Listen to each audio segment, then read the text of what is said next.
యోనాతాను లేవగా అబ్నేరు ఆ, అయితే 32 వచ్చింది చదువుదామండి. 32 వచ్చింది చదువుతాం డైరెక్ట్గా. అంతటా యోనాతాను అతడు ఎందుకు మరణశిక్షణ ఉండవలనని అతడు ఏమి చేసినని సౌలుని అడగగా, సౌలు అతనిని పొడవవలనని ఈట విసిరెను.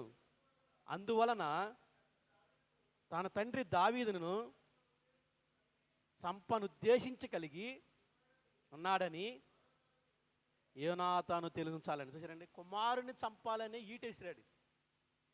30 వచ్చిన ఒకసారి చూస్తే, సౌలు యోనాతాను మీదగా బహుగా కోపడి, ఆగడగొట్టు దాని కొడుకా, నీకును నీ తల్లి మానమునకు సిగ్గు కలిగినట్లుగా నువ్వు